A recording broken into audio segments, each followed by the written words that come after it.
Ողջույն, տարածաշրջանը ուղղակի եռում է Նախիջևանին դրոններ են հարվածում, որոնց տերը արդեն մոտ մեկ շաբաթ է անցել, այդպես էլ չենք կարողանում կողմնորոշվել, թե ով է, իսկ Հայաստանում եւ Հայաստանից դուրս ազգային իշխանությունը, ընդդիմությունը, գումարած նաեւ ազգային եկեղեցին դեռ վիճում են Ղարաբաղյան շարժման լինել-չլինելու մասին։ Այս հարցերի շուրջ նաեւ այսօր զրուցելու ենք Ժողովրդավարության եւ անվտանգության տարածաշրջանային կենտրոնի նախագահ Տիգրան Գրիգորյանի հետ, բայց մինչեւ բուն զրույցին անցնելը շնորհակալություն բոլոր նրանց, ովքեր արդեն բաժանորդագրվել են YouTube-յան իմ ալիքին, իսկ նրանց, ովքեր դեռ չեն բաժանորդագրվել, սիրով հրավիրում եմ։ Ու վերջապես անցնենք օրվա թեմաներին։ Ողջույն, պարոն Գրիգորյան։ Ողջույն։ Շնորհակալ եմ զրույցի հրավերը ընդունելու համար։ Պետք է սկսեի ճիշտ ասած Իրանից, որովհետև կարծես առողջ բանականությունը հուշում է, որ ամբողջ ուշադրությունը պետք է հենց իրանական ուղղության վրա լինի, բայց ներհայկական, այսպես ասենք, օրակարգերը ու վերջին օրերի դեպքերը ստիպեցին մի փոքր վերանայել հարցերի հերթականությունը եւ առաջարկում եմ սկսենք չզարմանաք Ղարաբաղյան շարժումից։ Օրերս նորից ակտիվացավ թեման, Ղարաբաղյան շարժումը ի վերջո կա թե չկա եւ որքան էլ զարմանալի է հնչում, թեման ակտիվացրեց Նիկոլ Փաշինյանը Եվրոպայում։ Նախ հենց այդ փաստին անդրադառնանք։ Դե տեսեք, Նիկոլ Փաշինյանի կողմից դա առաջին հայտարարությունը չէր այս թեմայով, մեծ հաշվով դա Հայաստանի կառավարության դիրքորոշումն է այս հարցով։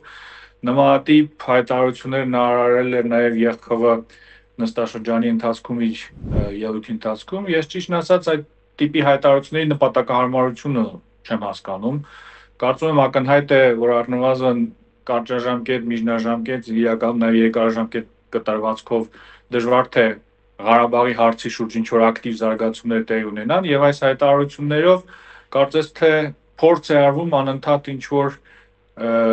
գրգռել հասարակության ինչ-որ հատվածին, եթե խոսքը գնում է միջազգային դերակատարներին այս ուղերձը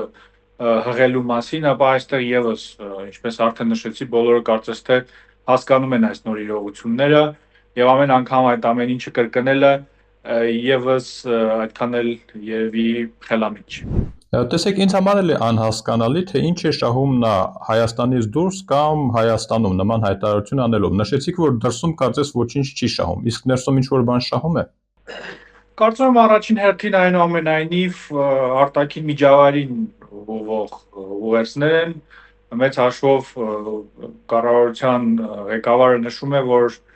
գնում են խաղաղության ճանապարհով եւ Ղարաբաղյան հակամարտության ավարտված լինելը նաեւ դիտարկում է որպես այդ գործընթացի մաս։ Եթե խոսում ենք Հայաստանի ներսում արձագանքների մասին, այստեղ կարծում եմ կախված է թե կոնկրետ ինչ լսարան է թիրախավորում։ Եթե խոսքը գնում է իշխող ուժի էլեկտորատի, նրանց համար սա ամբողջովին ընդունելի եւ ողջունելու հայտարարություններ են, այլ հարց է արդյոք օրինակ Հայաստանում այս փուլում բավականին շատ չկողմնորոշված ընտրողները ինչպես են այս տիպի հայտարարություններ ընդունում եւ եթե հաշվի առնենք վերջին տարիների զարգացումները ու նաեւ բավականին ֆունդամենտալ փոփոխությունները, որոնք տեղի ունեցան ինչպես Հայաստանի պաշտոնական դիրքորոշումների, այնպես էլ հռետորաբանության մեջ, երևի իշխող ուժը մտածում է, որ այս տիպի հայտարարությունները առանձնակի վնաս չեն կարող հասնել իրենց դիրքերին, այդ իսկ պատճառով էլ որևէ խնդիր չունեն այն անընդհատ այդպիսի հայտարարությունները անընդհատ կրկնել։ Փաշինյանը հենց Եվրոպայում, այսպես ասենք, ակնարկեց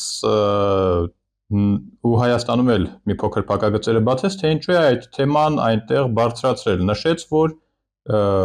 կան բողոքներ, Եվրոպա են հասնում բողոքներ, որ կառավարությունը եկեղեցու նկատմամբ ինչ-որ քայլեր է ձեռնարկում եւ այլն եւ այլն։ Բայց եթե անգամ պատճառը այդ է, կառավարությունը ուներ ավելի, այսպես ասենք, հիմնավոր պատճառներ, այսինքն կարող էր հիշեցնել, թե ինչու է այդ մարդկանց նկատմամբ ինչ-որ քայլեր ձեռնարկել։ Եթե հիշում ենք, էլ ահաբեկչության փորձ, էլ պետականության դեմ քայլերի փորձ, էլ բազմաթիվ ավելի լուրջ թեմաներ կային, բայց հանկարծ որոշեց եվրոպացիներին վախեցնել Ղարաբաղյան շարժումով։ Կարծում եմ այնուամենայնիվ պետք է բաժանել ելույթի այդ երկու հատվածները, չնայած դրանք իհարկե փոխկապակցված են, բայց եկեղեցու եւ ընդհանուր առմամբ Հայաստանի ներքին գործընթացների վերաբերյալ հայտարարությունները այլ նպատակ են հետապնդում։ Այդ մասին նաեւս խոսեցի ճեպազորույցի ընթացքում, որ մեծ հաշվով այն գործընթացները, որոնք տեղի են ունենում Հայաստանում վերջին տարվա ընթացքում, նաեւ առաջացնում են ինչ-որ արձագանք դրսում։ Այդ արձագանքը պետական մակարդակով չի, խոշոր կազմակերպությունների մակարդակով չի, բայց կան իրավապաշտպանների ինչ-որ խմբեր, որոնք խոսում են այս տարբեր չարաշահումների մասին, օրենքի գերակայության խախտման մասին, կան կազմակերպություններ, որոնք ներառում են այս զարգացումները իրենց զեկույցների մեջ եւ բնականաբար այս ամենը հասնում է նաեւ Եվրախորհրդարանի պատգամավորներին եւ նա այդ հարթակը օգտագործեց սեփական դիրքորոշումները նրանց ներկայացնելու համար։ Կարծում եմ եվրոպացիների համար բավականին ընկալելի լեզվով փաթեթավորեց այդ ամենը, բայց իհարկե հետաքրքիր է, որ ամեն անգամ բացատրությունը եկեղեցու դեմ գործողությունների փոփոխում է։ Եթե նախկինում խոսում էր ուխտեր խախտելու մասին, Ռուսաստանի գործակալ լինելու մասին, հիմա փաստացիորեն եկեղեցին հայտարարվեց պատերազմի կուսակցություն, որը եւս բացատրվեց ճեպազրույցի ընթացքում, որ եթե պատարագի ընթացքում հնչեցվում է Արցախի հանրապետություն անվանումը, դա վտանգ է տարածաշրջանային խաղաղությանը, ինչը անլուրջ է իրականում տարօրինակ է նաև, որ Հայաստանի վարչապետը փորձում է գրաքննություն մտցնել ոչ միայն պետական կամ պետությանը կից ինստիտուտներում, այլ նաև ամբողջությամբ անկախ մարմիններում, ինչպիսին է օրինակ եկեղեցին։ Սա կարծում եմ բավականին վտանգավոր միտում է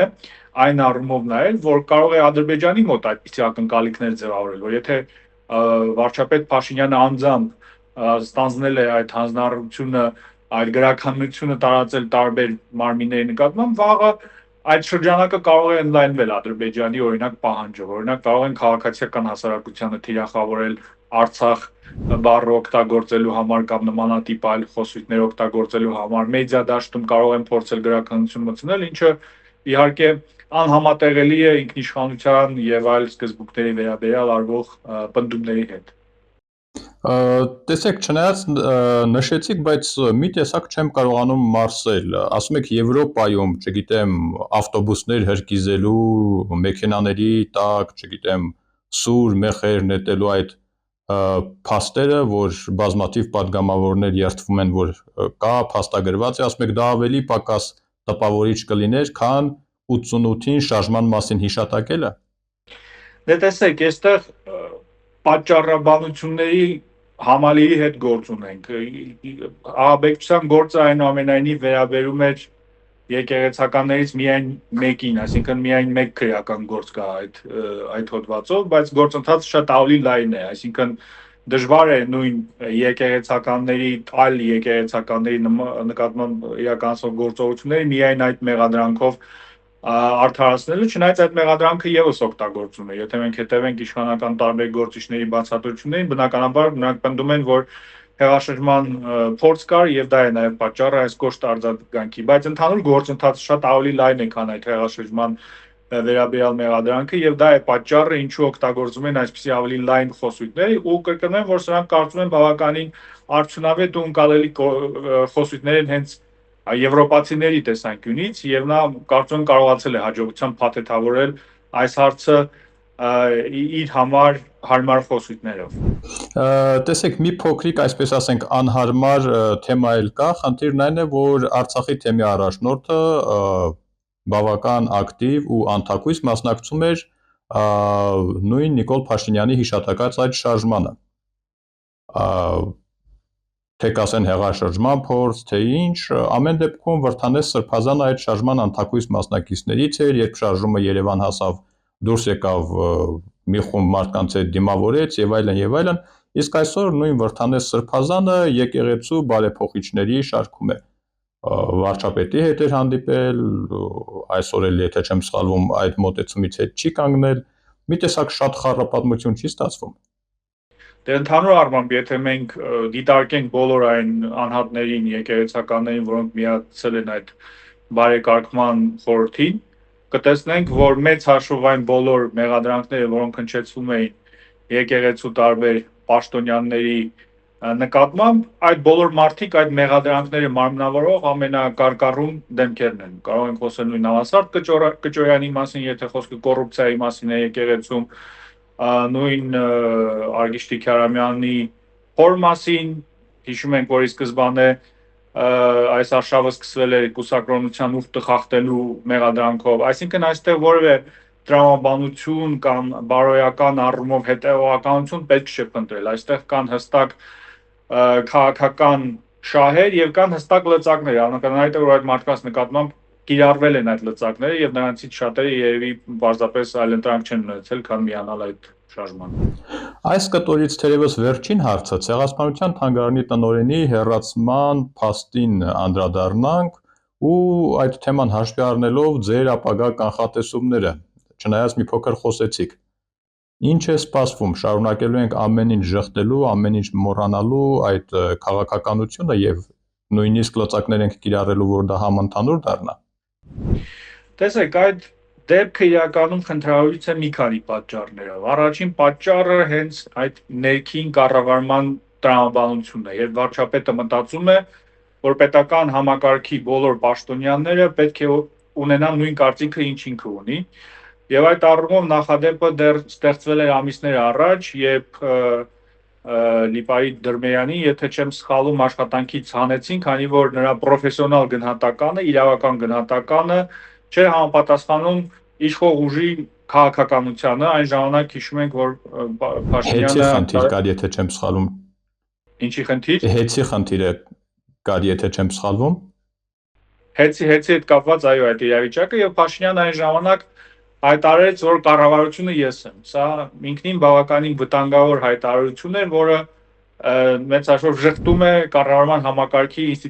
ինստիտուցիոնալիզացիայի բոլոր հեռանկարներն ու հնարավորությունները։ Տվյալ պարագայում գործ ունենք նույն գործընթացի հետ, այսինքն պարզ է, որ Ցեղասպանության թանգարանը ունի պետական ֆինանսավորում, բայց այնուամենայնիվ անկախ մարմին է, ունի սեփական խորհուրդը, որը պետք է զբաղվի այդ հարցերով, եւ վարչապետի ցուցումով թանգարանի տնօրեն հանելը այն էլ այդ պատճառաբանությամբ իհարկե լուրջ հարցեր է առաջացնում։ Երկրորդ հարցությունը իհարկե այն է, թե ինչի համար հանվեց այդ մարդը։ Խոսքը նույնիսկ չի գնում այն մասին, որ փոխնախագահ Վենսին ներկայացվել է ինչ-որ գիրք, որը խոսում էր այն մասին, որ Ղարաբաղյան հակամարտությունը պիտի շարունակվի, խոսքը գնում է պատմական գրքի մասին, որը լուսաբանում էր 1905-ից մինչև 1920 թվականն ընկած ժամանակահատվածը հայ-թաթարական բախումները եւ դրանց լուսաբանումը ամերիկյան մամուլում։ Այսինքն այդ տրամաբանությամբ նշանակում է, որ սրանից հետո բոլոր պետական պաշտոնյաները պետք է ունենան երևի ինչ-որ ընդունելի գրականության ցանց, ընդունելի թեմաների ցանց, որոնք կարելի է օրինակ նվիրել օտարերկրյա պաշտոնյաներին եւ չընդունելի։ Սա վտանգավոր գործընթաց է նաեւ այն առումով, որ այդ գրաքննությունը, որի մասին արդեն խոսեցի, տարածվում է այլ ոլորտներ։ Հիմա իշխանությունների կողմից բերվող եւ մասնավորապես վարչապետ Փաշինյանի կողմից բերվող պատճառաբանությունը նաեւ այն է, որ երկիրը Հայաստանը պետք է միայն մեկ արտաքին քաղաքականություն ունենա եւ միայն կառավարությունը կարող է զբաղվել արտաքին քաղաքականությամբ։ Կարծում եմ այս պնդումը եւս այդքան էլ ճշգրիտ չէ, որովհետեւ դիվանագիտության տարատեսակ խողովակներ գոյություն ունեն եւ եթե կառավարությունը շատ հարցերում օրինակ չի կարող իրեն թույլ տալ ինչ որ կարծիքներ հնչեցնել կամ ինչ որ թեմաներ բարձրացնել, նույն օրինակ արցախցիների խնդիրների վերաբերյալ տեսնում ենք, որ կառավարությունը խուսափում է խոսել, բայց դա չի նշանակում, որ այլ դերակատարներ չպիտի խոսեն դրա մասին եւ չեն կարող խոսել դրա մասին։ Հիմա երեկվա այդ հայտարարությունը փաստորեն նշանակում է, որ այդ այլընտրանքային խողովակներն էլ են վերացում եւ եթե կառավարությունը ինչ որ թեմայով չի կարողանում խոսել, ուրեմն ոչ ոք չպիտի կարողանա խոսի եւ սա ինչպես արդեն նշեցի, Ադրբեջանին նաեւ հավելյալ լծակներ է տալիս, որ เป զի շարունակի այս ճնշումը հայաստանյան ներքաղաքական գործընթացները եւ խոսույթները վերահսկելու ու այս ամենը նաեւ տեղի ունենում ինքնիշխանության վերաբերյալ շարունակվող պնդումների մասին, ինքնիշխանության սկզբունքի ֆետիշիզացիայի ֆոնին ու ընդհանուր առմամբ իհարկե որևէ լավ տեղ չի տանի, բայց ընդհանուր առմամբ նաեւ ես չեմ կարծում, թե կառավարությունը ունի այդ կարողություններն ու հնարավորությունները ամբողջական գրաքննություն մտցնել հայաստանյան հասարակության մեջ, այն արձագանքը, որը կա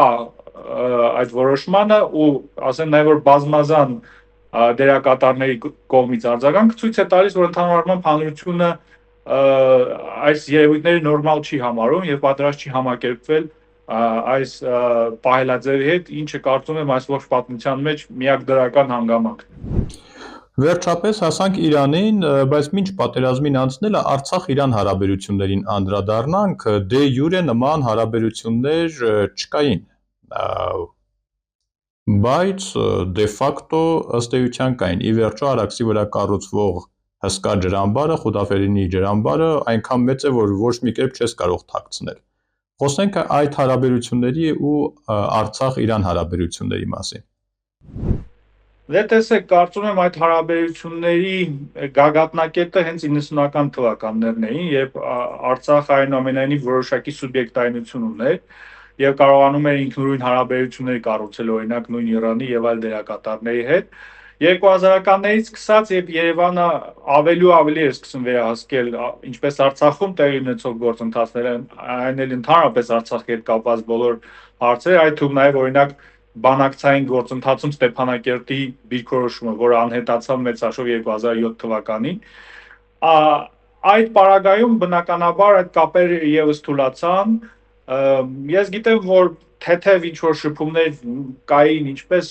մինչև 2020 թվականի պատերազմը, այդպես էլ դրանից հետո, բայց դա իհարկե չի կարելի համեմատել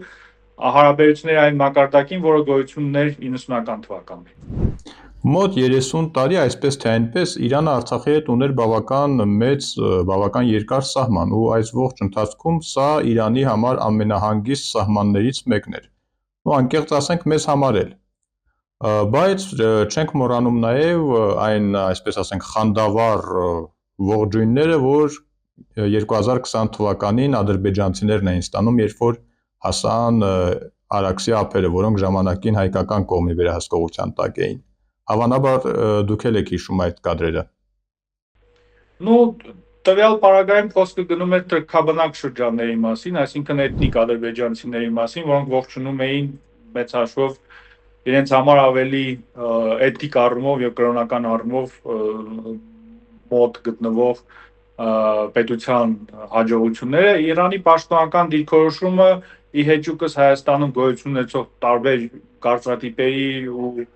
պատկերացումների մշտապես եղել է ի պաշտպանություն Ադրբեջանի տարածքային ամբողջականության, այսինքն պաշտոնական առումով Իրանը երբեք կասկածի տակ չի դրել Ադրբեջանի տարածքային ամբողջականությունը, եւ դա է պատճառը, ինչու 2020 թվականի պատերազմից անմիջապես հետո նրանք ողջունեցին Ադրբեջանի կողմից այսպես կոչված տարածքային ամբողջականության վերականգնումը։ Հիշեցնեմ նաև, որ Իրանը պատերազմի ընթացքում փորձում էր նաև միջնորդական դերակատարություն ունենալ, նույն արտգործնախարար Արախչին, ով այն ժամանակ փոխարտգործնախարար էր, տարածաշրջան էր ժամանել եւ այցելել էր Երևանն ու Բաքուն, բայց ինչպես 90-ականների պատերազմի դեպքում, այնպես էլ այս պարագայում այդ միջնորդությունը որևէ լուրջ հետևանքներ չունեցավ, բայց վերադառնալով ձեր հարցի սկզբին, իհարկե հիմա տեսնում ենք, որ կան հիմնավոր կասկածներ, որ Ադրբեջանը այդ տարածքները օգտագործում է այդ թվում նաև հակաիրանական ինչ-որ գործողություններ իրականացնելու համար եւ Նախճեվանին ուղղված այդ հարվածը Նախճեվանի օդանավակայանին այդ հարվածը նաև ազդակ է միգուցե Ադրբեջանին, որ պետք է ավելի զգուշավոր քաղաքականություն արել, դրան կանդրադառնանք քիչ անց, բայց մի նկատառում 2020 թվականի պատերազմից գրեթե անմիջապես հետո Խուդաֆերինի կամուրջի, եթե չեմ սխալվում, հենց ուղղությամբ իրանական կողմը մի մեծ նկար, այսպես ասենք, պատրաստեց Իրանի առաջնորդներից մեկի մեծադիր նկարը։ Հայկական, այսպես ասենք, շրջանում այդ նկարի կարիքը չկար, բայց երբ Արաքսի այս ափին հայտնվեցին ադրբեջանցիները, իսկույն այդ նկարը հայտնվեց Արաքսի մյուս ափին։ Դա ինչ-որ խորհրդանշական բնույթ էր կրում։ Չեմ կարծում, թե պետք է կենտրոնանալ այդպիսի սիմվոլիկ քայլերի վրա։ Խուդաֆերինի պարագայում ավելի կարևոր հանգամանք այն էր, որ նույնիսկ մինչև Ղարաբաղյան երկրորդ պատերազմի մեկնարկը Իրանը արդեն իսկ սեպարատ պայմանագրեր է կնքել Ադրբեջանի հետ հենց համատեղ շահագործման վերաբերյալ, այսինքն նրանք մշտապես ունեին այդ սցենարը, որ կարող է այդ տարածքը անցնել Ադրբեջանի վերահսկողության տակ եւ մեծ հաշվով այդպես էլ տեղի ունեցավ եւ նրանք արդեն շարունակեցին համագործակցությունը հենց այդ նախորդ կնքված համաձայնագրերի հիման վրա։ Եվ հասանք հենց այն թեմային, որ քիչ առաջ խոսում էիք, Արաքսի, այսպես ասենք, ադրբեջանական ափին ոչ ադրբեջանական ուժերի ներկայությանը։ Իրանի համար դա կարծես գաղտնիք չէր, որ այսքան տարի նաև իրեն թշնամի համարվող ուժերը այդ տարածքներին հասանելիություն ունեին։ Բայց գոնե բացահայտ բողոքներ դրա մասին չլսեցինք։ Փոխարենը նույն թրիփը բավական ակտիվ ու նաև բացահայտ տարբեր մակարդակներում Իրանում քննարկվում էր։ Դե տեսեք, կարծում եմ տվյալ պարագայում խոսքը գնում է ոչ թե Արաքսի ափին գտնվող ինչ-որ ներկայության մասին, որովհետև այդ ներկայությունը շատ բացահայտ կլիներ եւ դժվար թե ադրբեջանցիները կգնային այդ քալերին։ Խոսքը կարծում եմ գնում է մասնավորապես այն օդանավակայանների մասին, որոնք կառուցվել են Արցախում 2020 թվականից հետո իրականում հայտնվել են որոշակի լուսանկարներ, որոնք ցույց են տալիս, որ այդ օդանավակայաններից մեկում հենց հարձակման օրերին ձյան մաքրման աշխատանքներ են տեղի ունեցել, սա կարող է կողմնակի ցուցիչ լինել, որ այն կարող էր օգտագործվել օրինակ ինչ-որ գործողությունների համար։ Ինչ վերաբերում է թրիփին, մենք տեսանք, որ մինչև պատերազմի մեկնարկը Իրանի դիրքորոշումը բավականին կառուցողական էր դարձել, եթե նախկինում տարատեսակ հայտարարություններ էին հնչեցվում, այդ թվում նաև հոգևոր առաջնորդի շրջապատից ու նաև ուժայինների կողմից բավականին ագրեսիվ իրականում հայտարարություններ են հնչեցվում, վերջին շրջանում Հայաստանում Իրանի դեսպանը հիշում եք հայտարարեց, որ նրանք թրիփը դիտարկում են ոչ թե որպես միջանցք, այլ որպես հաղորդակցություն, եւ սա կարծում եմ նաև հայաստանյան կողմի աշխատանքի արդյունքն է, բայց այս պատերազմը իհարկե հավելյալ վտանգներ է ստեղծում, այն որ Միացյալ Նահանգների եւ Իրանի հարաբերությունները սրվել են եւ դժվար թե ինչ որ բարելավումներ տեղի ունենան այդ հարաբերությունների մոտակա շրջանում, սա հավելյալ ռիսկեր է ստեղծում, որի մասին խոսեց երեք նաև վարչապետ Փաշինյանը, առնվազն ժամանակային առումով կարող են խնդիրներ առաջանալ, եթե հիմա Իրանում պատերազմը շարունակվում է, դժվար թե ամերիկյան կողմը այդ ուղղությամբ ինչ-որ ակտիվ քայլեր ձեռնարկի։ Պատերազմի ավարտից հետո կարծում եմ Իրանի դիրքորոշումը կարող է ավելի կոշտ դառնալ, բայց այստեղ մեկ այլ կարևոր հարցային է, արդյոք Իրանը ունի այն գործիքակազմը, որպեսզի կանխի օրինակ այդ հաղորդակցության գործարկումն ու կառուցումը։ Ես չեմ կարծում, թե բանը կհասնի նրան, որ Իրանը Հայաստանի տարածքի նկատմամբ ռազմական ինչ-որ գործողություն կիրականացնի, այսինքն ավելի շատ գործ ենք ունենալու քաղաքական եւ այլ լծակների օգտագործման հետ, միգուցե կանխելու այս պրոյեկտը եւ այդ առումով վտանգներից մեկը այն է, որ այդ աշխատանքը դիվանագիտական, որը կատարվել է օգոստոսից սկսած իրանական կողմին համոզելու համար, որ այստեղ հակաիրանական որևէ գործոն չկա, կարող է զրոյացվել։ Վերջին օրերի ամենաքննարկված թեմաներից մեկին անդրադառնանք, խոսքը Նախիջևանի օդանավակայանի գնդակոծման մասին է։ Այստեղ ամենաինտրիգայինն այն է, որ արդեն մոտ 1 շաբաթ է անցել, բայց այդպես էլ այդ դրոնների տերը չհայտնվեց։ Իսկ դրոնները այնպես չէ, որ ոչ ոքի չէին պատկանում ու հանկարծ հայտնվեցին Նախիջևանում։ Ես կարծում եմ այնուամենայնիվ գործ ունենք հենց իրանական հարվածի հետ, ես որևէ այլ հիմնավոր փաստ կամ փաստարկ չեմ տեսել, որ սա կարող է լինել օրինակ ինչ-որ կեղծ գործողություն Իսրայելի կամ Միացյալ Նահանգների կողմից ու լոգիստիկ առումով դա նաև դժվար է իրականացնել Իսրայելի համար։ Այստեղ, ինչպես արդեն նշեցի, խոսքը կարծում եմ գնում է նախազգուշական ինչ-որ ազդակի մասին Ադրբեջանին։ Մենք տեսանք, որ Ադրբեջանի ղեկավարությունը բավականին բուռն արձագանքեց այս զարգացմանը, նախագահ Ալիևը բավականին կոպիտ բառապաշար օգտագործեց Իրանի իշխանությունների նկատմամբ, բայց մի քանի օր հետո, երբ տեղի ունեցավ Փեզեշքյանի հետեռախսազանգը, կարծես թե լարվածությունը ինչ որ չափով անցավ եւ Ադրբեջանը նույնիսկ հումանիտար օգնություն ուղարկեց Իրան։ Սա եւս կարծում եմ բնական է, չեմ կարծում, թե Ադրբեջանը հակված էր ու հակված է ներգրավել այս տարածաշրջանային պատերազմի մեջ, որը լի է բազմաթիվ ռիսկերով։ Փոխարենը այս իրավիճակը որոշակի զարգացումների պատճառ դարձավ այլ թեմայով։ Խոսքը Հայաստանի տարածքով Ադրբեջանին ինչ որ կապ ապահովելն է Նախճեվանի հետ, խոսքը թրիփի մասին չի, խոսքը Կորնիձորով, Գորիսով եւ այլն, ինչպես նաեւ Մինչև Երասխ։ Այո։ Այստեղ գիտենք, որ Հայաստանի իշխանությունները 2020 թվականից սկսած առաջարկում էին այս տարբերակները։ Հիշում ենք, որ նաև Փաշինյանը տարիներ առաջ հրամանագիր ստորագրեց այդ հատվածներում անցակետեր դնելու վերաբերյալ, եւ սա ընդհանուր առմամբ տեղավորում էր նաև խաղաղության խաչմերուկ այդ հայեցակարգի մեջ, բայց նախկինում ասելով նկատի ունեմ նույնիսկ շաբաթներ առաջ, երբ Ալիևը բավականին հեգնական տոնով խոսեց խաղաղության խաչմերուկ այդ ծրագրի մասին, նախկինում ադրբեջանական կողմը անմիջապես մերժում էր նույնիսկ հավանականությունը այդ տիպի քննարկումների։ Հիմա այս իրավիճակի պատճառով, երբ Ադրբեջանի կողմից այլընտրանքային դիտարկվող այդ Արազի միջանցքը Արաքսի ափով, որի կառուցման աշխատանքները իրականում ավարտվել են արդեն եւ այս ամիս այդ միջանցքը պետք է գործարկվեր, այդ ամենի ֆոնին կարծես թե ավելի մեծ պատրաստակամություն կա ադրբեջանական կողմից այս հարցերը քննարկել Նախճեվանի օդանավակայանի դեմ հարձակման առաջին իսկ օրը ադրբեջանցի ամենահայտնի փորձագետներից մեկը, ով նաև կապեր ունի իշխանությունների հետ, նշեց, որ միգուցե պետք է բանակցություններ սկսել Հայաստանի հետ հումանիտար ինչ-որ միջանցք ստանալու վերաբերյալ, այլ պրոիշխանական փորձագետներ եւս խոսում են դրա մասին, բայց իրականում շատ բան կախված է լինելու նաև իրանական պատերազմի ընթացքից, եթե կարճաժամկետ կտրվածքում այդ պատերազմը ավարտվի, կարծում եմ բանը դրան չի հասնի, որովհետև Ադրբեջանի համար կարծում եմ այնուամենայնիվ կարևոր է սկզբնական փուլում եւ առաջին հերթին գործարկել թրիփը, որովհետեւ նրանք ունեն մտավախություն, որ եթե հանկարծ այլ հատվածներում ապա շրջափակում տեղի ունենա, թրիփը կարող է այդպես էլ չգործարկվել, եւ եթե լուրջ սրացում իրանական ուղղությամբ չլինի եւ պատերազմն էլ բավականին շուտ ավարտվի, կարծում եմ այնուամենայնիվ այս քննարկումները կմնան միայն քննարկումներ։ Ինչ կանխատեսումներ ունեք եւ ինչի պետք է պատրաստ լինի Հայաստանը։ Դրա այդ հարցի տակ հիշենք նաեւ այն, այսպես ասենք, քիչ դրական կետերից մեկը, որ Հայաստանը այսօր այն եզակի երկրներից է, որ բավական նորմալ հարաբերություններ ունի եւ Իրանի հետ եւ Ամերիկայի հետ եւ երկուսն էլ կարծես թե առանձնապես Հայաստանին չեն նեղում հակառակորդ կողմի հետ հարաբերությունները պահելու համար։